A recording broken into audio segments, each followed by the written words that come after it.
Dia terlihat menangis terseduh-seduh, aku segera menyuruhnya masuk. Indri tak henti-hentinya menangis. Aku bingung, dan menanyakan apa yang membuatnya menangis begitu terseduh-seduh.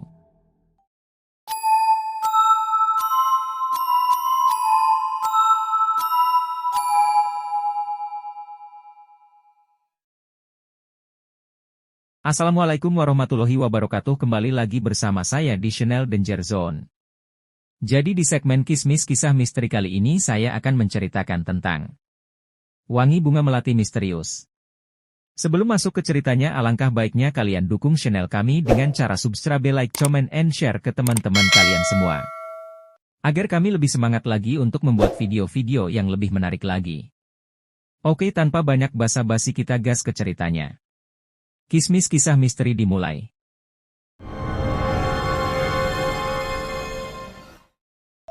Namaku Ayunda. Aku seorang mahasiswi baru di salah satu universitas di daerah Ciumbuleuit.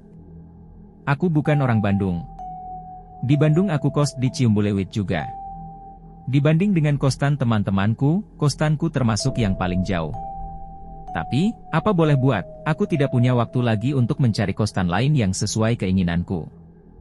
Jadi, mau tidak mau aku pun kos di sana. Kostanku memiliki 10 kamar dan 2 kamar mandi. Namun, kostan ini hanya ditinggali 4 orang saja, termasuk aku. Jadi, masih banyak kamar kosong. Ibu kosnya sendiri tidak tinggal di sini, dia punya rumah sendiri, dan hanya hari tertentu saja datang untuk memeriksa. Suasana kosan menurutku cukup seram. Ada beberapa pohon besar di sekelilingnya. Kebayang, kalau malam-malam mau ke toilet. Untungnya, kamarku memiliki kamar mandi di dalam. Aku berpikir, aku sangat beruntung. Tapi, ternyata tidak seperti itu. Malam itu merupakan malam pertama aku menempati kostan baru. Kamarku sudah tertata rapi. Aku ingin membuat kamarku senyaman mungkin, agar bisa konsentrasi saat belajar.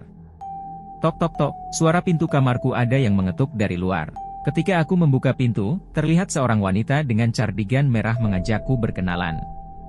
Badannya sangat wangi, seperti wangi bunga melati. Setelah mengobrol-ngobrol, akhirnya aku tahu namanya Indri. Suaranya agak sedikit serak.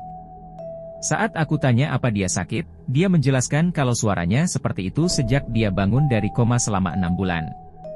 Lebih dalam lagi aku tanya, kenapa dia bisa koma? Katanya, dia diguna-guna karena banyak orang yang tidak suka dengannya. Dari situ pandanganku tentang Indri mulai berubah.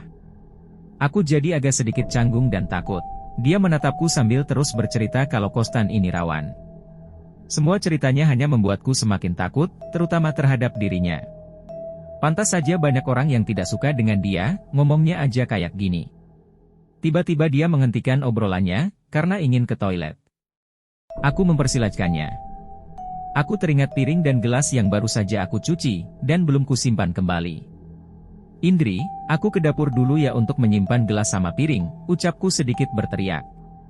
Aku pun keluar kamar dan menuju dapur yang berada tepat di belakang kamarku. Terdengar suara Indri yang sedang bersenandung, lalu menyiram kamar mandi. Saat aku kembali ke kamar, Indri sudah tidak ada. Kemana tuh anak, pikirku, sambil melihat-lihat keluar kamar. Tanpa mempedulikannya lagi aku pun tidur. Kamis ini hari keempat aku berada di kostan. Adzan maghrib terdengar, aku pun segera mengambil air wudhu dan menjalankan sholat maghrib. Namun, belum sempat aku sholat, tiba-tiba ada yang mengetuk pintu kamarku. Setelah kubuka ternyata itu Indri.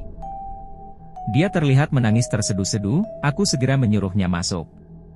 Indri tak henti-hentinya menangis. Aku bingung, dan menanyakan apa yang membuatnya menangis begitu terseduh-seduh. Dia hanya bilang, sakit hati, gak ada yang nolongin saya. Aku berusaha menenangkannya, meskipun sebenarnya agak sedikit risih. Sebentar ya, Indri, aku sholat dulu. Namun yang terjadi, Indri tiba-tiba memelukku sangat erat, sambil terus menangis. Indri mulai berkata-kata tidak jelas, seperti ngomong sendiri. Aku mulai ketakutan. Ada yang tidak aku tahu tentang orang ini, mungkin dia gila. Aku membawanya keluar dan mengatakan kalau aku ada tugas yang harus segera dikerjakan. Maaf ya, Indri, kamu bikin aku nggak nyaman. Lagian aku ada tugas penting buat dikumpulin besok. Indri menatapku tajam, cengkeramannya mulai melemah, dan dia pun melepaskanku. Indri mundur perlahan. Aku berhasil mengusirnya. Sepertinya dia tidak terima aku usir, tapi mau bagaimana lagi, keberadaannya membuatku tidak nyaman. Aku langsung menutup pintu dan menguncinya. Waktu semakin malam, aku sebenarnya masih kepikiran Indri tadi.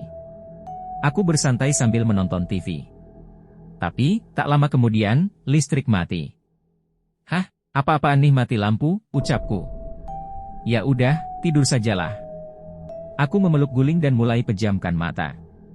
Tiba-tiba aku mendengar ada suara air di kamar mandi.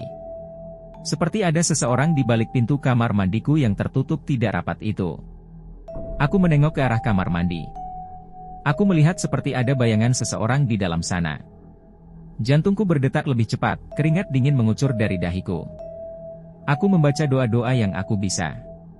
Sekarang jelas sekali pintu kamar mandi bergerak-gerak. Tiba-tiba ada yang mengelus-elus kepalaku dari belakang, diikuti suara isak tangis perempuan tepat di belakangku.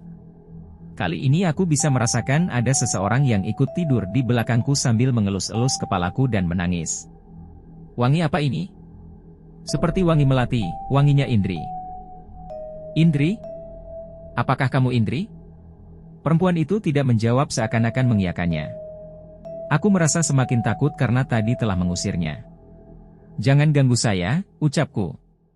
Ini tempat saya, katanya. Iya maaf, saya akan pindah, ucapku. Aku histeris, tapi tetap menutup mataku. Listrik sudah menyala lagi. Aku lemas tak berdaya dengan perasaanku masih diliputi ketakutan. Pagi ini aku cepat-cepat berkemas dan berpamitan pada ibu kos. Teman-teman kos bertanya mengapa aku terburu-buru pindah kosan. Namun, aku tidak berminat untuk bercerita. Aku merasa harus bertanya kepada ibu kos tentang kamar yang kutempati itu. Benar saja, kamar itu sudah kosong sejak setahun yang lalu. Informasi itu sudah cukup, aku tidak ingin tahu apa-apa lagi. Aku akhirnya menyimpulkan, kita tidak akan tahu kapan kita akan bertemu makhluk-makhluk itu. Hanya doa yang dapat menguatkan iman dalam hati. Oke, mungkin segitu saja cerita yang bisa kami sampaikan. Mudah-mudahan dapat menghibur kalian semua. Dan jangan lupa ikuti kami terus ya. Wassalamualaikum warahmatullahi wabarakatuh.